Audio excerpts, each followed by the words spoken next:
UPSC यानी कि union public service commission संघ लोक सेवा आयोग हर साल परीक्षा करवाता है, जिसे बोलचाल की भाषा में सिविल सर्विस एग्जाम कहा जाता है।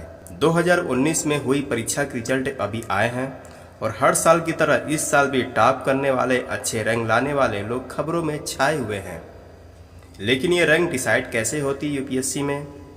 कौन सी रैंक वालों को आईएएस बनने को मिलता है, कौन से वाले आईपीएस बनते हैं?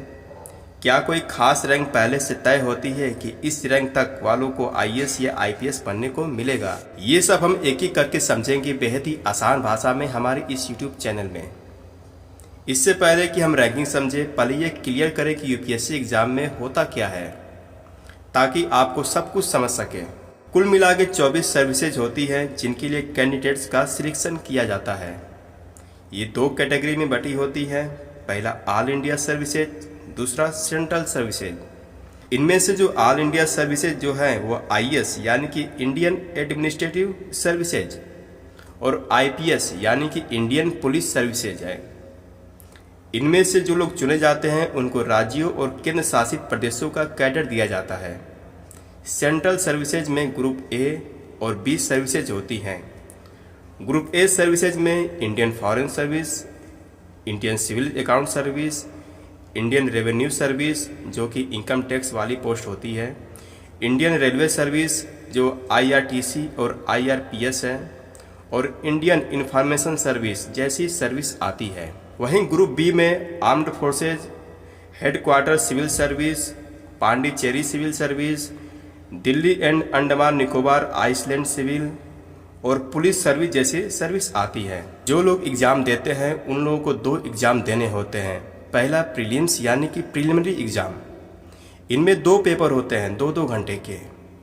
पहले नंबरों के आधार पर कट ऑफ तैयार होती है उन लोगों की जो मेन एग्जाम लिखते हैं। दूसरा पेपर यानी कि सीटेट क्वालिफाई पेपर होता है, यानी कि इसमें सिर्फ 33% नंबर चाहिए होते हैं क्वालिफाई करने के लिए। जैसे 200 नंबर का पेपर है तो इसमें 67 नंबर लाना जरूरी है।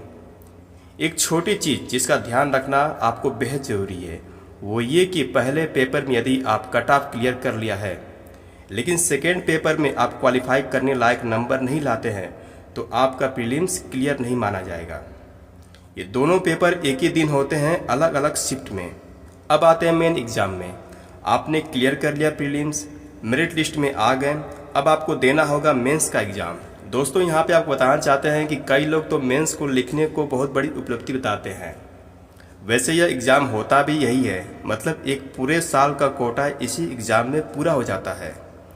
सबसे पहले 2 लैंग्वेज पेपर होते हैं, ये क्वालिफाइंग पेपर होते हैं, यानी कि दोनों में अलग अलग 33% नंबर लाने जरूरी हैं।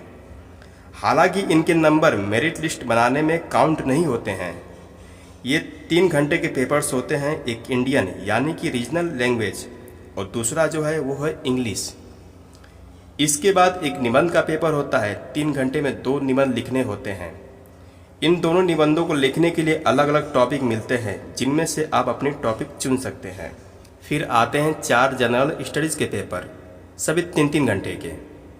एक दिन में 2 से ज़्यादा पेपर नहीं हो सकते हैं, तो इनकी उसी हिसाब से टाइम टेबल बनाई जाती है। दोस्तों पेपर का विस्तार देकर यदि थक गए तो थकिए नहीं, अभी और सीन बाकी है। इन सब के बाद आखिर में ऑप्शनल पेपर होता है जिसमें 2 एग्ज़ाम होते हैं, पेपर 1 और पेपर 2। ये वो सब्जेक्ट होता है जो आप अपने लिए चुनते हैं। हिंदी में इनको वैकल्पिक विषय कहा जाता है। लैंग्वेज पेपर को छोड़कर बाकी सभी पेपर्स के नंबर जोड़े जाते हैं और मेरिट लिस्ट तैयार होती है। कुल मिला के 27 घंटे का एग्ज़ाम आमतौर पर 5 से 7 दिन में होता है। इन दोनों के बीच अगर कोई इतवार या नेशनल छुट्टी आ गई तो उसकी छुट्टी मिल जाती है। इसके बाद मेंस का रिजल्ट आता है और पर्सनालिटी टेस्ट होता है जिसे हम पर्सनल इंटरव्यू कहते हैं। पर्सनल इंटरव्यू के मार्क्स जोड़कर रिजल्ट तैयार होता है, फिर फाइनल रैंक की आती है। अब हम आ गए रैंकिंग पर कि यह रैंकिंग कैसे होती है, इसके बारे में जानते हैं। यह तो सबसे पहले वैकेंसी पर डिपेंड करता है कि उस साल कितनी वैकेंसी निकली है किसी भी पोस्ट के लिए, और अलग अलग कैटेगरी में लोगों ने कौन सा ऑप्शन चुना है। कैटेगरी का मतलब जनरल, ओबीसी, एससी, एसटी। जो भी व्यक्ति एग्ज़ाम देता है वो पहले ही अपनी प्रेफरेंस क्लियर कर देता है मेन एग्ज़ाम के फॉर्म भरते समय कि उसकी पहली प्रेफरेंस आईएएस है, आईएफएस है या आईपीएस है। फिर मेरिट लिस्ट निकलती है, उस हिसाब से जिनके सबसे ज़्यादा नंबर आते हैं वो आईएएस, आईएफएस बनते हैं यदि उनके प्रेफरेंस सही हो तो। उसके बाद धीरे धीरे घटते हुए नंबर के साथ आगे की पोस्ट भी मिलती जाती है। लेकिन इसका मतलब वो नहीं कि अगर 100 पोस्ट की वैकेंसी है और उसमें आईएएस के लिए 30 जगह है तो टॉप के 30 लोगों को ही आईएएस मिलेगा। यह भी हो सकता है कि उन टॉप के 30 लोगों में से किसी की प्रेफरेंस कुछ और हो, जैसे आईपीएस या आईआरएस में। ऐसे में मेरिट में थोड़ा पीछे रहे लोग यदि अपना प्रेफरेंस आईएएस रखते हैं तो जरूर वह पोस्ट मिल जाते हैं। इस तरह से थोड़े पीछे के रैंक वाले लोग भी सिविल सर्विसेज पा सकते हैं। जैसे मान लीजिए 2018 के रिजल्ट जो थे पिछली बार वाले, उनमें क्या हुआ था, रिजल्ट अनाउंस होने तक 812 वैकेंसी थी। जनरल कैटेगरी में जिस आखिरी व्यक्ति को आईएएस की पोस्ट मिली उसकी रैंक 92 थी। आईएफएस सर्विस मिलने वाले आखिरी व्यक्ति की रैंक जनरल में 134 थी। आईपीएस के पोस्ट के लिए आखिरी रैंक 236 तक गई थी। यानी कि सामान्य वर्गीय यानी कि जनरल कैटेगरी में 70 व्यक्तियां हैं आईएएस के लिए, तो टॉप 90 से 95 तक के रैंक वाले ही सामान्य वर्ग में आईएएस बन सकते हैं। यही चीज़ आईएफएस, आईपीएस और सभी सर्विसेज के लिए लागू होती है।